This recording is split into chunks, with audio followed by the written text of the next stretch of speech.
because people have not been taught anything intelligent about God. They're very interested in the origin of the universe. They're very interested in the big questions so far as they can be answered by science. But one of the results, I think, of the Enlightenment has been a reaction against formal religious structures. And you can understand that reaction because there was a lot of evil done in the name of God. I find actually that among young people, the interest is enormous. I often expect to have 1,000, 2,000, 3,000 students listening to me talk about God because they're very interested in hearing a scientist who actually thinks there are reasons for believing in God.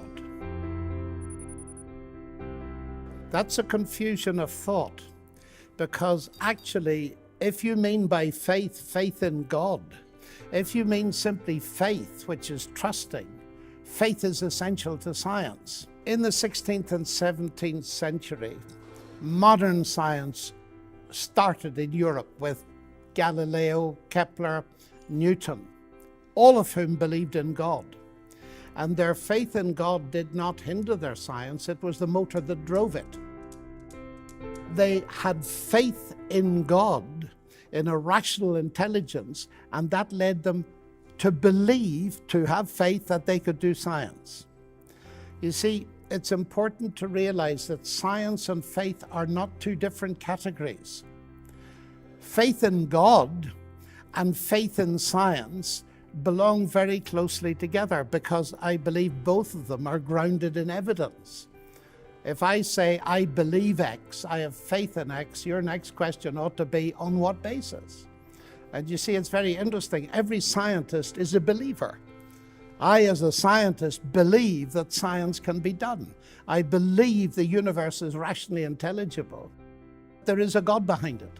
I find the atheist solution actually is anti-scientific. Science hasn't buried God. That's actually a false formulation. Many people like Dawkins and Hawking think that I, as a Christian, believe in that kind of God who disappears with the advance of science. But the Bible does not start with the words, in the beginning, God created the bits of the universe I don't understand.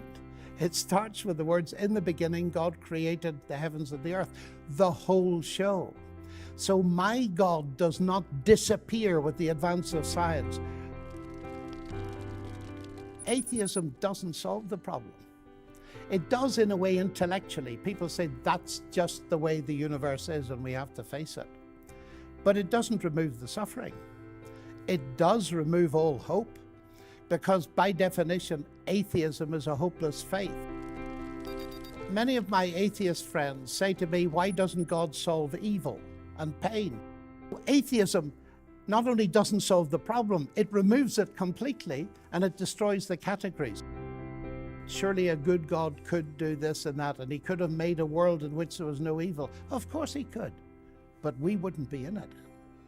It's the atheists that tend to say all religions are the same. But the people who represent those religions do not believe that for one moment.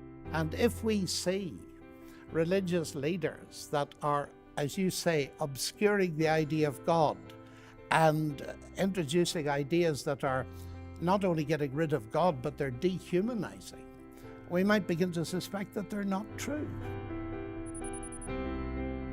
One of the reasons I am a Christian, because atheism has no forgiveness, of course, and no ultimate justice. The genius of Christianity is that the acceptance does not come after the final judgment. It comes at the start. Because God has done something in Christ that deals with my central problem of guilt. I live my life not to gain God's acceptance, but because I have got it as a free gift. I want every day and every year to be a year of mercy, and I'm glad to see that emphasis, because this is the Christian gospel. God, in His grace, has shown mercy to us. It's not something I deserve, it's something God offers.